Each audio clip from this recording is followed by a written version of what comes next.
Hi, എല്ലാവർക്കും നമസ്കാരം. നമ്മുടെ പുതിയൊരു വീഡിയോയിലേക്ക് എല്ലാവർക്കും സ്വാഗതം. അപ്പോൾ ഇന്ന് നമ്മൾ എന്താ ചെയ്യാൻ പോകുന്നതെന്ന് പറഞ്ഞാൽ നല്ല അടിപൊളി മത്തങ്ങ എരിശ്ശേരി ഉണ്ടാക്കാൻ പോകാം കേട്ടോ. പണ്ടൊക്കെ നമ്മുടെ വീട്ടിൽ ഇങ്ങനെ വറുത്തരച്ചൊക്കെ വെക്കൂലേ, ആ രീതിക്കാണ് നമ്മളിന്ന് വെക്കുന്നത്.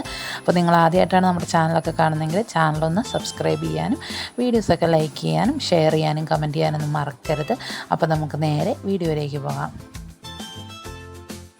അപ്പോൾ നമ്മളിവിടെ മത്തങ്ങ എല്ലാം കട്ട് ചെയ്ത് വെച്ചിട്ടുണ്ട്. അതുപോലെ തന്നെ ഇതിനാവശ്യമായിട്ടുള്ള തേങ്ങയും ചിരകി വെച്ചിട്ടുണ്ട്. പിന്നെ കുറച്ച് ഉണക്കപ്പയറൊന്ന് വെള്ളത്തിലിട്ട് കുതിർത്തി വെച്ചിട്ടുണ്ട് കേട്ടോ. ഒരു അരമണിക്കൂറോളം കുതിർത്തി വെച്ച പയറാണ് ഇത്. ഇനി നമുക്കിതൊന്ന് വേവിച്ചെടുക്കാം. അതിനായിട്ട് ഞാനൊരു കുക്കറിലേക്ക് ഇട്ട് കൊടുത്തിട്ടുണ്ട്. പിന്നെ ആവശ്യത്തിന് വെള്ളം, ഒരു നികപ്പേ നിൽക്കുന്ന രീതിക്ക് വെള്ളം ഒഴിച്ചു കൊടുത്തിട്ടുണ്ട്. പിന്നെ ഇതിലേക്ക് ചേർക്കുന്നത് ഉപ്പാണ് കേട്ടോ. കുറച്ച് ഉപ്പും കൂടി ഇട്ടിട്ട് നമുക്കിത് ഒന്ന് വേവിച്ചെടുക്കാവേ. പയർ വെന്ത് വരുമ്പോഴത്തേക്കും നമുക്ക് മത്തങ്ങ കൂടി ഒന്ന് വേവിച്ചെടുക്കാം കേട്ടോ. ഇനി നമ്മൾ മത്തങ്ങയെല്ലാം ഒരു പാത്രത്തിലേക്ക് ഇട്ട് കൊടുത്തതിന് ശേഷം അല്പം വെള്ളം ഒഴിച്ചു കൊടുക്കാം കേട്ടോ.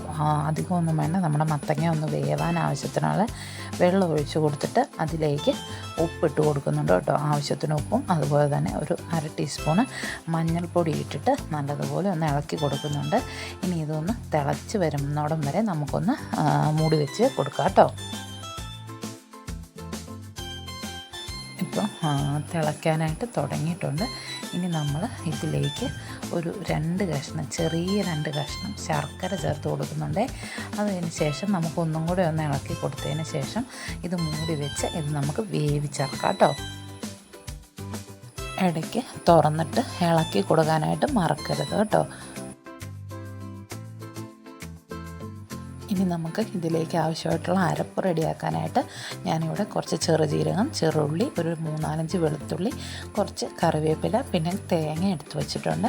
ഇനി നമുക്ക് ഇതൊന്ന് വറക്കണം കേട്ടോ. ചെറുതായിട്ട് നമ്മൾ ഈ വറുത്തരക്കില്ലേ അതിൻ്റെ പോലെ തന്നെ നമ്മളിതെല്ലാം കൂടെ ഒരു ചീനച്ചട്ടിയിലേക്ക് ഇട്ട് കൊടുത്തിട്ട് നല്ലതുപോലെ ഇളക്കി ഒരു ഗോൾഡൻ കളർ ആവുന്നിടം വരെ നമുക്ക് ഇങ്ങനെ ഇളക്കിയിട്ട് കൊടുത്തോണ്ടേ ഇരിക്കാം കേട്ടോ.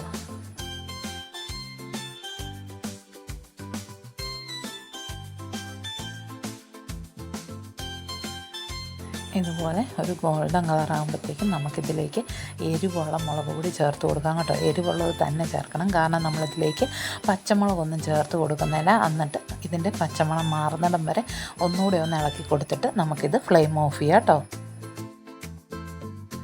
അപ്പോഴത്തേക്കും നമ്മുടെ മത്തങ്ങ ഇവിടെ വെന്ത് വന്നിട്ടുണ്ട്. അതുപോലെ തന്നെ നമ്മുടെ പയറും ഇവിടെ വെന്ത് വന്നിട്ടുണ്ട് കേട്ടോ. ഇനി നമുക്ക് വെന്ത മത്തങ്ങയിലേക്ക് നമ്മുടെ പയറിനെ അങ്ങോട്ട് തട്ടിക്കൊടുക്കാതെ അതിന് ശേഷം നമ്മൾ വറുത്ത് മാറ്റി വെച്ചിരിക്കുന്ന ആ തേങ്ങ നമ്മുടെ മിക്സിയുടെ ജാറിലിട്ട് ജസ്റ്റ് ഒന്ന് ക്രഷ് ചെയ്തിട്ട് ഇങ്ങോട്ട് വരാം കേട്ടോ. അങ്ങനെ വെള്ളം ചേർക്കുക ചെയ്യരുത്. അല്ലാതെ തന്നെ ഇങ്ങോട്ട് കൊണ്ടുവന്നിട്ട് നമുക്കിതിലേക്ക് ഇട്ട് കൊടുക്കാം. ഈ ഒരു രീതിക്കാണ് കേട്ടോ നമ്മൾ പൊടിച്ചെടുക്കേണ്ടത്. വെള്ളം ചേർക്കാതെ ഇതുപോലെ ഒന്ന് പൊടിച്ചിങ്ങെടുത്താൽ മതി. ഇനി നമുക്കിതെല്ലാം കൂടെ നല്ലതുപോലെ ഒന്ന് ഇളക്കി യോജിപ്പിച്ചിങ്ങെടുക്കാം കേട്ടോ.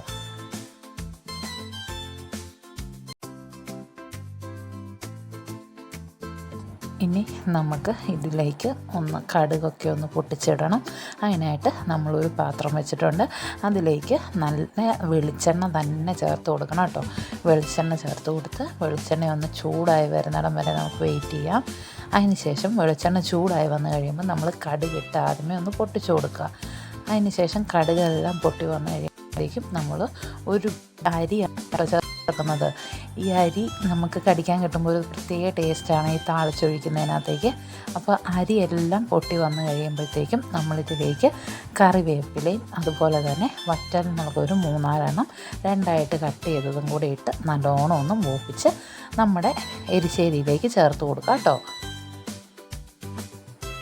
ഇത് നമ്മുടെ എരിശ്ശേരിയിലേക്ക് ഒഴിച്ചിട്ട് നല്ലോണം ഒന്ന് ഇളക്കി യോജിപ്പിച്ചിട്ട് നമുക്കൊരു 10 മിനിറ്റ് അടച്ച് വെച്ചതിന് ശേഷം ഉപയോഗിക്കാം കേട്ടോ.